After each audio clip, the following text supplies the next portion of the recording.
In today's Health Watch, when a Menominee, Michigan woman got a cough and she felt tired, she assumed it was COVID. But as local 5's Connie Feldman tells us, it was the start of a battle with ovarian cancer.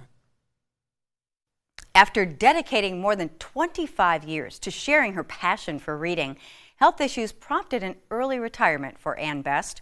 But her next chapter in life wasn't at all what she expected. Working in libraries, the books are important, but the people is where the magic is. Ann Best from Menominee, Michigan, loved working at the library. I loved what I did, and I know I'm lucky to have a job where I love what I'm doing. She says she really wasn't ready to retire, but she also didn't want to burden her coworkers as her health started to rapidly decline. And I just thought, if I'm not there and they're doing my work on top of everyone else's, that's not going to work. So I just said, maybe this is the sign that it's time to retire. At first, Bess thought her persistent fatigue and coughing were residual COVID symptoms, but they were getting worse with repeated trips to emergency rooms and still no definitive diagnosis, until doctors discovered something with the potential to be even more dangerous than COVID. It was fluid around the outside of my lung.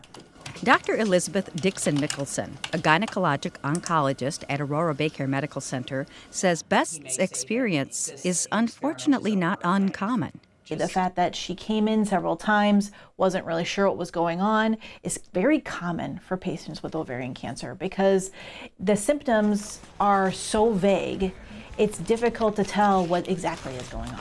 Bess says cancer doesn't run in her family, so she was shocked to learn that she did, in fact, have ovarian cancer.